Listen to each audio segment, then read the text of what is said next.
আসসালামু আলাইকুম রহমতুল্লাহি ওবরকাতুহ। সম্মানিত দর্শক, আমাদের দুটো গুরুত্বপূর্ণ সীমান্ত, সেই সীমান্তে উগ্রবাদী ভারতীয় হিন্দুরা রীতিমতো তাণ্ডব শুরু করেছে। এটা কেবল যেন তেন সীমান্ত নয়, এই সীমান্ত দিয়ে আমাদের সিংহভাগ ব্যবসা বাণিজ্য হয়। সিলেটের যে সীমান্তটি রয়েছে, এই সীমান্ত দিয়ে আমরা যে ব্যবসা বাণিজ্য করি, এই উত্তেজনার কারণে পুরো ব্যবসা বাণিজ্য তছনছ হয়ে যাচ্ছে। আসামের সঙ্গে আমাদের যে ব্যবসা বাণিজ্য, শিলিগুড়ির সাথে আমাদের যে ব্যবসা বাণিজ্য, তো এই অঞ্চলগুলো আ মানে রীতিমতো এখন ভারতীয় যারা উগ্র হিন্দুবাদী নেতা রয়েছেন, বিশেষ করে বিজেপির সমর্থক রয়েছেন, তাদের তাণ্ডবে তছনছ হয়ে যাচ্ছে। এই গেল একটা। ২ নম্বর হলো আমাদের বেনাপোল স্থলবন্দর। বেনাপোল স্থলবন্দর এটির কার্যক্রমও এখন কিভাবে চলছে আমরা বলতে পারব না। তবে ভারত যেভাবে হুমড়ি-তাম্বি করছেন, এটা দিয়ে আমাদের স্থলবন্দরের মধ্যে সবচেয়ে বড় বন্দর এবং কলকাতা এবং তৎসংলগ্ন অন্যান্য যে সকল প্রদেশ রয়েছে, স্থান রয়েছে, সেখান থেকে যত সামগ্রী, সবচেয়ে ভারত থেকে আসা বেশি সামগ্রী আসে হলো এই জায়গা দিয়ে। সেখানেও এই কলকাতার উগ্র হিন্দুত্ববাদী যারা রয়েছেন, তারা একেবারে পেট্রাপোল বন্দরে, মানে বাংলাদেশের সীমানার ওপারে ভারতের যে অংশ, সেখানে রীতিমতো তাণ্ডব চালাচ্ছে। আরেকটা হলো আমাদের যে এই যে আগরতলা, এই আগরতলার যে সীমান্ত রয়েছে, এই আগরতলা সীমান্তে এরা তাণ্ডব চালাচ্ছে এবং এখানকার ব্যবসা বাণিজ্যও কিন্তু বন্ধ হয়ে রয়েছে। তাহলে দুটো বন্দর, অর্থাৎ আগরতলা বন্দর আর সিলেটের যে তামাবিল যে বন্দরটি রয়েছে, এখানে এখনো পর্যন্ত ওখানেও ঘটনা ঘটছে। টোটালি ৩ টি, আমি দুটোর কথা বলছিলাম, মূলত ৩ টি স্থলবন্দর এই মুহূর্তে বলতে গেলে কার্যত অকার্যকর রয়েছে। আর ওপারে, অর্থাৎ আ সীমান্তের ওপারে সিলেটের ওই অঞ্চলে আ তারা যে তাণ্ডব করছে, মিছিল করছে, মিটিং করছে, বাংলাদেশ বিরোধী প্রচার করছে এবং বাংলাদেশে ঢুকে বাংলাদেশ দখল করার, প্রতিশোধ নেয়ার যে সকল কথাবার্তা তারা বলছে, এটি সীমান্ত অঞ্চলে রীতিমতো আতঙ্ক ছড়াচ্ছে। আর ঢাকা বিশ্ববিদ্যালয় থেকে শুরু করে আমাদের এই রাজধানীতে যারা আমরা আছি, আমাদের জনজীবনে রীতিমতো যুদ্ধের দামামা বাজিয়ে দিচ্ছে। এবং এই যে একটা তরুণদের একটা বিপ্লব হয়ে গেল, তরুণদের একটা বিপ্লব হয়ে গেল এবং সেই বিপ্লবের রক্ত এখনো শুকোয়নি। এবং একই অবস্থা কিন্তু আমাদের ১৯৭১ সনে হয়েছিল। অর্থাৎ ১৯৭১ সনে যারা যুদ্ধ ফেরত তরুণ, তারা ছাত্রলীগের কর্মী হন বা অন্য ছাত্র ইউনিয়নের কর্মী হন, তখনও তাদের হাতে অস্ত্র। তখন তারা যখন দেখল যে বেনাপোল সীমান্ত দিয়ে, চালনা বন্দর দিয়ে, তারপরে সিলেট সীমান্ত দিয়ে বাংলাদেশের সহায় সম্পত্তি, টাকা পয়সা সবকিছু এগুলো রীতিমতো ভারত লুট করে নিয়ে যাচ্ছে। লুট করে নিয়ে যাচ্ছে এবং সেই লুটপাটটা কেমন ছিল, আমি আমার একটা ব্যক্তিগত অভিজ্ঞতার কথা বলব। তো যাই হোক, এখন আ তখন অনেক সেনাবাহিনীর তরুণ কর্মকর্তা মেজর জলিলের মতো, তারা কিন্তু অস্ত্র হাতে তুলে নিয়েছিলেন ভারতের বিরুদ্ধে এবং ওটা নিয়ে ওই সময়টাতে ভীষণ রকম একটা অবস্থা তৈরি হয়ে যেত। এখন বাংলাদেশের তরুণদের যে শক্তি এবং সীমান্তে যা কিছু হচ্ছে, এখন ঢাকার লক্ষ, লক্ষ তরুণ, ঢাকা বিশ্ববিদ্যালয়, তারা এখন এই ভারতের যে আধিপত্যবাদ বা সীমান্তে যে অবস্থা, সেখানে বাংলাদেশের যে বিএসএফ, বিজিবি, সেই বিজিবির পাশে দাঁড়ানোর জন্য এরা এখন ঢাকা থেকে সীমান্তের দিকে যদি দৌড় দেয়, অস্বাভাবিক কিছু না। এটা তারুণ্যের এই মানে গতি আপনি ফেরাতে পারবেন না। এরকম একটা অবস্থা ভারত কিন্তু তৈরি করে ফেলেছে। তো যেটা বলছিলাম যে আমার একটা ব্যক্তিগত অভিজ্ঞতা, ভারত কিভাবে লুট করে। আপনি চিন্তা করুন যে আমাদের স্বাধীনতা যুদ্ধে আমরা লড়াই করেছি, সংগ্রাম করেছি। ডিসেম্বর মাসের ২ তারিখে ১৯৭১ সালে ভারতের ট্যাঙ্ক সেনাবাহিনী সরাসরি বাংলাদেশে তারা প্রবেশ করেছে ডিসেম্বর মাসের ২ তারিখে। তাহলে আমরা ২৬শে মার্চ থেকে, অর্থাৎ ২৫শে মার্চ থেকে এই যে ডিসেম্বরের ২ তারিখে কারা যুদ্ধ করেছে? আমরা যুদ্ধ করেছি। ২ তারিখে তারা এসেছে। এরপর তারা যে এয়ার স্ট্রাইক করেছে, কয় তারিখ থেকে এয়ার স্ট্রাইক করেছে? পুরো সময়টা আমরা পাকিস্তানের যে বিমান বাহিনী, তাদের এয়ার স্ট্রাইকে আমাদের মুক্তিযোদ্ধারা আহত হয়েছে। এগুলো কোনো ইতিহাস তারা বর্ণনা করছে না। আমাদের গেরিলা বাহিনীদের যে বীরত্ব, এগুলো ভারত স্বীকার করছে না।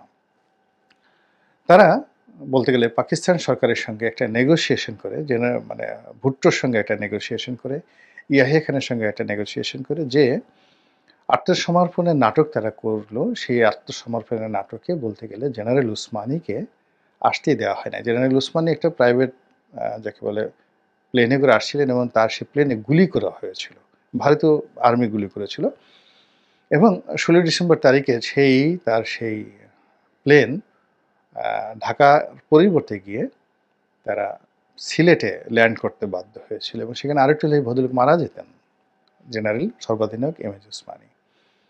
প্রবাসী সরকার যারা ছিলেন ইনক্লুডিং তাজউদ্দিন আহমেদ, বলতে গেলে ১৬ ডিসেম্বর তারিখে তাদেরকে গৃহবন্দী করে রাখা হয়েছিল কলকাতাতে, যেন তারা বাংলাদেশে আসতে না পারে। ফলে কি হলো, পাকিস্তান আর্মির সঙ্গে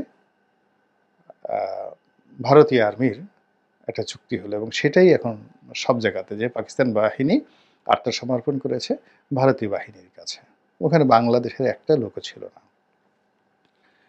তাহলে ওই সময় ৯০,০০০ সৈন্য ডিপ্লয় ছিল। আপনি চিন্তা করুন যে এখন আমাদের ৩ বাহিনী মিলিয়ে ২ লাখের মতো আমাদের এখন সশস্ত্র বাহিনীতে লোক সংখ্যা, জনবল। ১৯৭১ সনে বাংলাদেশে ৯০,০০০ সেনা ডিপ্লয় করা ছিল। তো যারা আত্মসমর্পণ করেছে তাদের সবার একটা পার্সোনাল আর্মস ছিল। আপনি যেটা জানেন যে সেনাবাহিনীর আর্মসকে বলা হয় তাদের পোশাকের মতো, জাস্ট সবার যেভাবে একটা পোশাক থাকে, একটা বুট থাকে, তদ্রূপ সব সোলজারের একটা করে আর্মস থাকে। তো এই যে ৯০,০০০ আর্মস কোথায় আছে? পাকিস্তানের সেই ট্যাঙ্কগুলো কোথায় আছে? যুদ্ধ জাহাজ ফ্রিগেটগুলো কোথায় আছে? আমাদের ট্রেজারিতে যে টাকা ছিল ভাগাভাগি করে, সেই টাকাগুলো কোথায় আছে? এটা নিয়ে আমি একজনের একটা বক্তব্য শুনছিলাম। তখন হবিগঞ্জের ১৯৭৩ সনে এমপি হয়েছিলেন। তার আগে ৭০-এর নির্বাচনে গণপরিষদ মেম্বার তিনি ছিলেন। তার সন্তান, তার সঙ্গে আমার কথা হলো এবং ভদ্রলোক আমার বাসায় আসলেন। ওনার মেয়ের সঙ্গে আমার ছেলের একটা বিয়ের কথাবার্তা হচ্ছিল, হবিগঞ্জ সদর আসনের এমপি ইন 1971, অর্থাৎ তিনি ৭০-এর নির্বাচনে নির্বাচিত হয়েছিলেন, পরে আবার স্বাধীনতার পরে আবার হলেন। তো সেই ভদ্রলোক মুক্তিযুদ্ধের সময় পুরো এলাকা তার নেতৃত্ব ছিল। তো কেবলমাত্র হবিগঞ্জ জেলার যে ট্রেজারিটা রয়েছে, হবিগঞ্জের ট্রেজারিটা, তখন তো সেই ট্রেজারির যে টাকা, সেই ২ ট্রাক টাকা ছিল, মানে রুপি এবং ডলার মিলিয়ে ২ ট্রাক। তো এটা সবাই বুদ্ধি দিল যে এটা বাংলাদেশে রাখাটা ঠিক হবে না, ট্রেজারির এই টাকাটা এটা ভারতে রেখে আসো নিরাপদে। তো সেই ট্রাক ভরে সেই এমপির নেতৃত্বে ভারত সরকারের কাছে সেই টাকাটা সীমান্তের ওপারে দিয়ে দেওয়া হলো। একটু খোঁজ নিয়ে দেখেন তো, সেই ভদ্রলোক বলে যে কোনোদিন সেই টাকা আনা বা এটার কোনো জিনিস সেই টু শব্দ তারা করতে পারেনি। তো এরকম অনেক কিছু হয়ে গেছে, অনেক কিছু হয়ে গেছে। তো অনেক কিছু হয়ে যাওয়ার কারণেই কি হলো, আমাদের মধ্যে ভয় এবং আতঙ্ক এবং ভারত বিরোধী একটা মনোভাব প্রবল থেকে প্রবল। ১৯৭১ সনের যে ইতিহাস আমরা জানি বা লিখি, সেটার একটা অংশ ভারতের অপারেশন, নট অপারেশন, অপারেশন মানে অত্যাচার। সেই অত্যাচারটা লিখিত নয়, তারা আমাদের জন্য অনেক কিছু করেছেন, এটা সত্য। তাদের সমর্থন না পেলে আমরা পাকিস্তান বাহিনীকে পরাজিত করতে পারতাম না, এটাও সত্য। লড়াই দীর্ঘস্থায়ী হতো এবং অনিশ্চিত ছিল সব কিছু, এবং বঙ্গবন্ধু শেখ মুজিবুর রহমান প্রাণে বেঁচে থাকতেন কিনা তাও বলা যাচ্ছে না। তো সব ঠিক আছে, কিন্তু তার সঙ্গে সঙ্গে আবার স্বাধীনতা উত্তর বাংলাদেশে, অর্থাৎ ওই ৯ মাসের মধ্যে স্বাধীনতা পরবর্তী বাংলাদেশে এবং আজও অবধি তারা যে কর্মকাণ্ড করে যাচ্ছে, সেটি কোনো অবস্থাতেই সমর্থনযোগ্য নয়। এদেশের গণতন্ত্র, এদেশের মানবাধিকার, সব মিলিয়ে আমরা চাই যে ভারতের কলকাতাতে যে গণতন্ত্র আছে, দিল্লিতে যে গণতন্ত্র আছে, সেই গণতন্ত্রের সমপর্যায়ে গণতন্ত্র কেন বাংলাদেশে হচ্ছে না?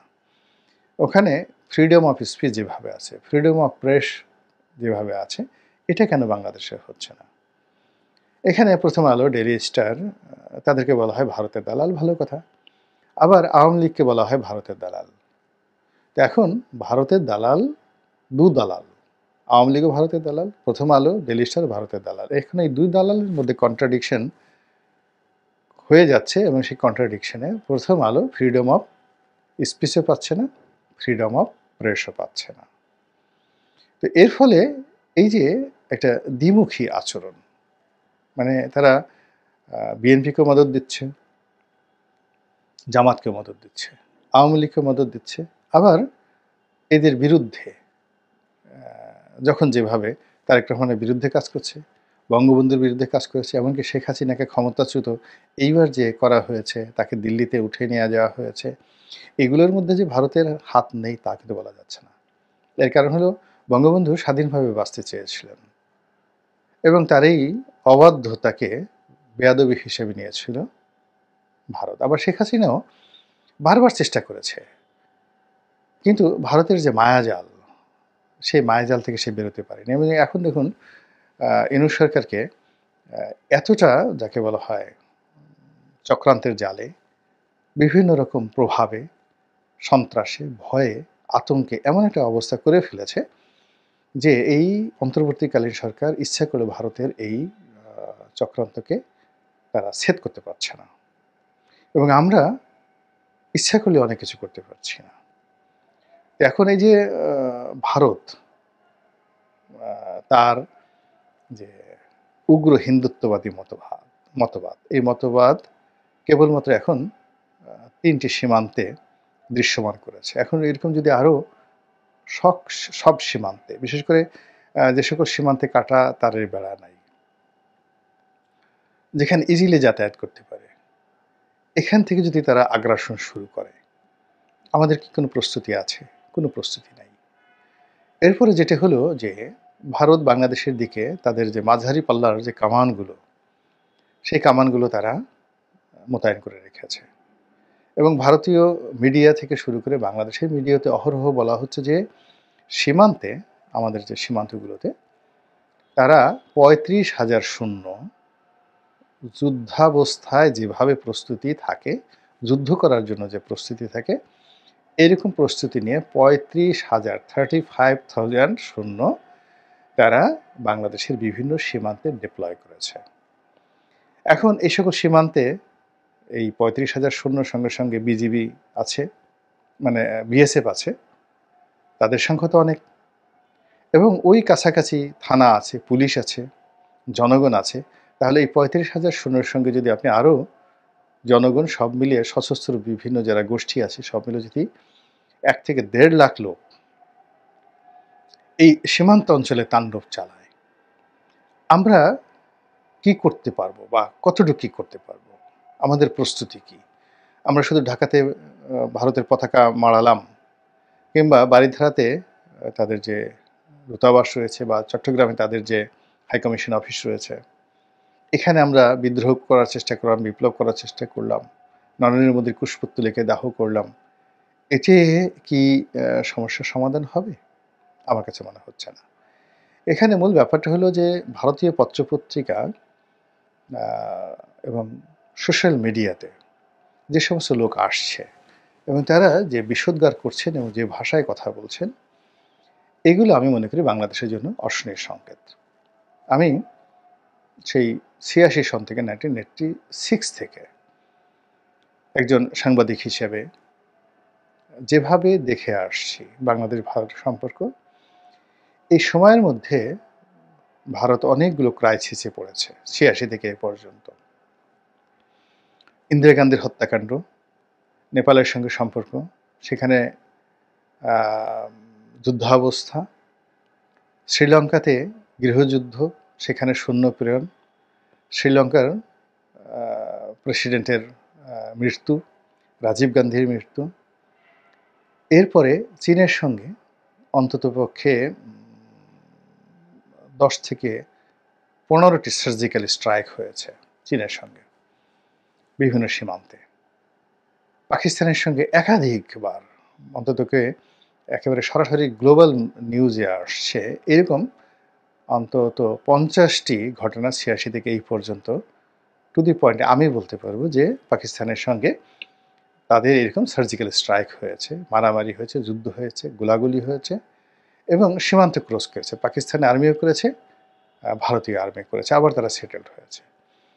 কিন্তু এই যে এত গণ্ডগোল শ্রীলঙ্কার সাথে, মালদ্বীপের সঙ্গে, নেপালের সঙ্গে, তারপর চীনের সঙ্গে, পাকিস্তানের সঙ্গে, তো সেখানে ভারতের যে পত্রপত্রিকা এবং ভারতের যে সোশ্যাল মিডিয়া বা বুদ্ধিজীবী মহল অন্ধের মতো কখনোই দিল্লিকে সমর্থন করেনি এবং একই সুরে কথা বলেনি।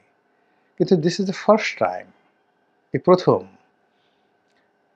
সবাই রীতিমতো পাগল হয়ে গেছেন এবং বাংলাদেশকে, বাংলাদেশের সরকারকে, তারপরে জনগণকে যে অকথ্য ভাষায়, অশ্লীল ভাষায় কথা বলছেন, এটি নজিরবিহীন, এটা ভালো লক্ষণ নয়। ওদের খুব ক্রোধ হচ্ছে এবং ওরা এক হয়ে গেছে বাংলাদেশের বিরুদ্ধে। বাংলাদেশের ব্যাপারে মমতা ব্যানার্জি এবং শুভেন্দু একই ভাষায় কথা বলবে, মোদি এবং তৃণমূল কংগ্রেস, বিজেপি এবং তৃণমূল কংগ্রেস একই ভাষায় কথা বলবে, এটা একটা অসম্ভব বিষয়। কিন্তু এখন কথা বলছে, একই ভাষায় কথা বলছে, একই ভাষায় গালাগাল দিচ্ছে। তারপর ভারতের ইতিহাসে যেটা কখনোই ঘটেনি, সেটি হলো তাদের নিজেদের যা কিছু হোক না কেন, কিন্তু কোনো দূতাবাসে তারা কখনো আক্রমণ করেনি, ভারতীয় জনগণ করেনি। কিন্তু পাকিস্তানে যেখানে পাকিস্তান দূতাবাসের সামনে তারা কখনো যায়নি, এইবার ভারতীয় যে আমাদের যে হাইকমিশন অফিস রয়েছে কলকাতাতে, আগরতলাতে, সেখানে সিরিজ অফ আক্রমণ হচ্ছে, একের পর এক উপর্যুপরি আক্রমণ হচ্ছে। কাজেই এই যে লক্ষণগুলো, এই লক্ষণগুলো কোনো অবস্থাতেই সুখকর নয়। আর এটা রাতারাতি শেষ হয়ে যাবে, তারপর কালকে থেকে আবার শান্তির বাতাস প্রবাহিত হবে, নট লাইক দ্যাট। এটার একটা আউটপুট আসবে আমাদের পক্ষে অথবা ভারতের পক্ষে, আমাদের বিপক্ষে অথবা ভারতের বিপক্ষে। কিন্তু সমস্যা হলো যে আমরা ইতিহাসের এরকম একটা ক্রান্তিকাল পার করছি। ভারত যখন এই কাজগুলো করছে, তখন আমাদের এখানে খুবই খুবই দুর্বল একটি সরকার, এর চেয়ে দুর্বলতার সরকার স্বাধীন বাংলাদেশে ছিল না। এমনকি খন্দকার মোশতাকের সরকারও এতটা দুর্বল ছিল না। ২ নম্বর হলো যে এই সরকারের সময় সরকারের প্রতি জনগণের যে সমর্থন, এটিও এখন আর নেই। এই সরকারের সঙ্গে রাজনৈতিক দলগুলোর যে সমঝোতা এবং সম্পর্ক, এটাও নেই।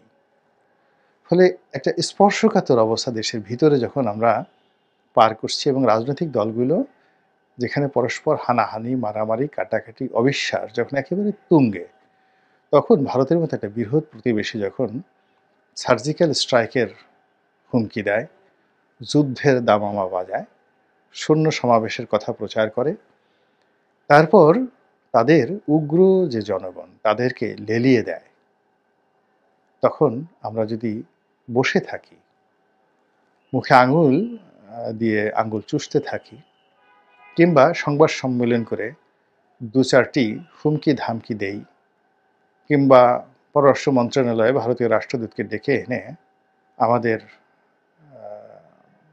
ক্রোধের কথা, অসন্তুষ্টির কথা জানাই, আমার কাছে মনে হচ্ছে এটা যথেষ্ট নয়।